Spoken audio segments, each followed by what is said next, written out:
Let's go Broncos! The tension is rising behind the scenes in Dove Valley, and there's a critical decision looming that could define the Denver Broncos' path to the Super Bowl. We're just a few weeks out from NFL kickoff, and Sean Payton has some monumental roster decisions on his plate. But before I dive into this, make sure you smash that like button, but only if you've been a Denver Broncos fan for over 20 years. It's always a joy seeing fans of all generations supporting this franchise. And if you're that diehard, drop a comment. Go Broncos! My heart bleeds orange and blue. Now let's get straight to it. The Broncos are staring down one of their toughest offseason crossroads in years. For crucial players, each a difference maker, each entering a contract year, are waiting. The front office has to decide, pay up now or risk losing them to the open market, where they'll fetch premium dollars. It's a balancing act between retaining top-tier talent and maintaining cap flexibility to continue building around rookie quarterback Bo Nix. Let's rewind to last year for a second. Denver pulled off cap magic by locking in Quinn Meinerz and Patrick Surtain on team-friendly deals. Quinn, who could have banked significantly more on the open market,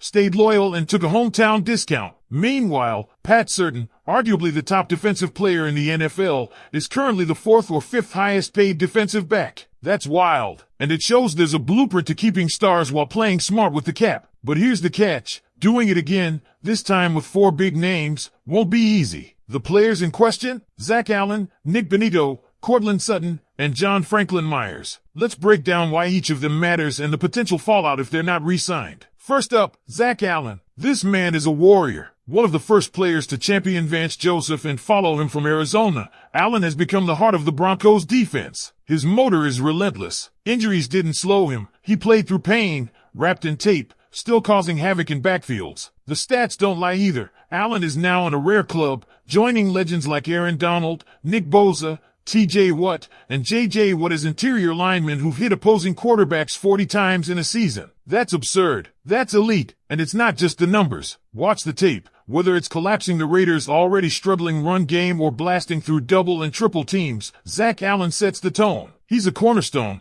and the Broncos would be making a massive mistake letting him hit free agency. Lock him in, and you make a statement about what kind of defense you want. Next in line, Nick Bonitto. The development story here is beautiful. Drafted and nurtured by Denver, Bonitto represents the ideal homegrown success. With 13.5 sacks last season, including a pick-6 and fumble return TD, his impact goes beyond stats. He's becoming a game-changer. Signing Bonitto not only secures an elite edge rusher, it sends a message to the locker room. Perform and the Broncos will reward you, no matter where you came from. But some fans are hesitant, pointing to the depth on the edge. With names like Jonah Ellis, Dondre Tillman, Jonathan Cooper, and rookie Quantez Stiggers, aka Q Robinson, there's a strong rotation. That opens the door for a possible trade scenario. Remember Baron Browning? Highly regarded, then traded for draft capital. Could history repeat with one of these current stars? Maybe. But Bonitto, in particular, feels like the one to keep. And then there's Courtland Sutton. This one is emotional. Sutton isn't just a veteran. He's Bo Nix's lifeline. A leader through adversity, Sutton stuck around even after his close friend Russell Wilson was released. That's loyalty. And it paid off. He's been Bo's go-to, a true security blanket. Yes, there's chatter that Sutton will ask for WR1 money.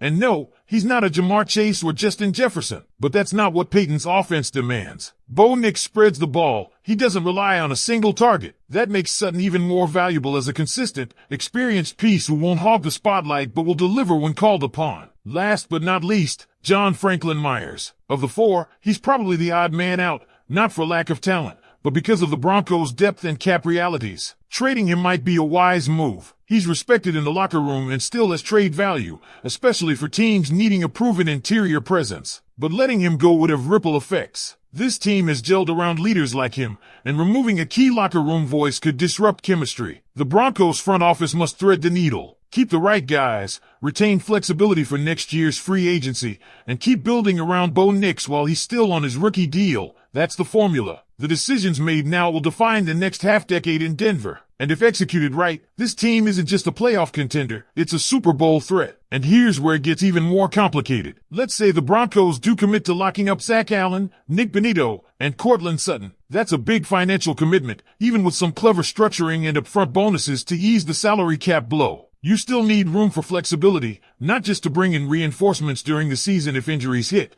but also to make another splash in free agency next offseason, when that window to push deep into the playoffs is wide open thanks to Bo Nix's rookie deal. Bo Nix isn't just another quarterback prospect. This is a guy fantasy analysts are already projecting as a top 6 fantasy quarterback, and it's not hype. It's system, it's poise, it's decision-making, and most importantly, it's the support he's going to need. The team knows that having a young QB locked into a rookie-scale contract is one of the NFL's biggest competitive advantages. You get 4, maybe 5 years where you can surround him with star talent before you have to shell out QB1 money. So how do you maximize that window? You build a fortress around him. On offense, that means proven, trusted weapons like Sutton and an elite line anchored by Mainers. On defense, it means monsters like Allen and Benito that make sure opposing quarterbacks are spending their Sundays running for their lives. But back to John Franklin Myers. If there's any scenario where Denver chooses to move him, it better be for the right price. He's a unique blend of strength, experience, and versatility. He's also deeply embedded in the locker room culture. You don't just plug and play a guy like him. Trading Franklin Myers could send a message,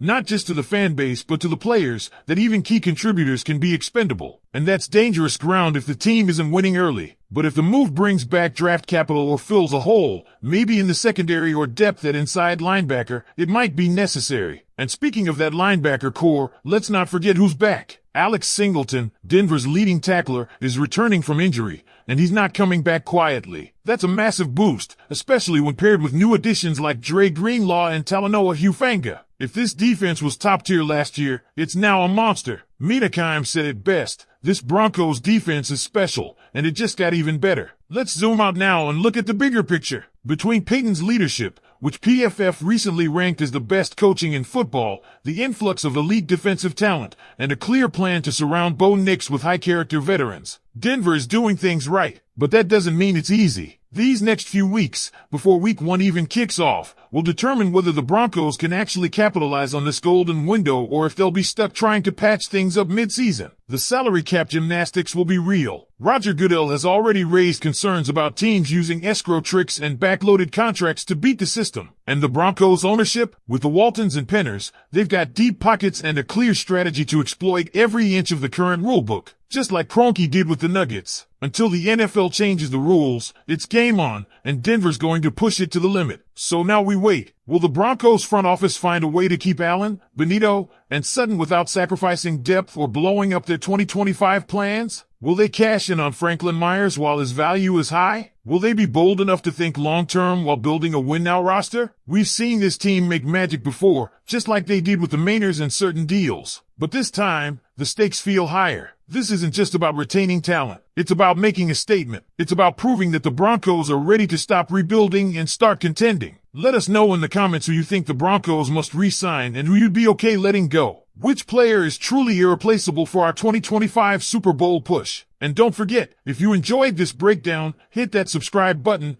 drop a like, and check out the other videos popping up on screen right now. We're going to keep you locked in every step of the way as this roster takes shape. Go Broncos!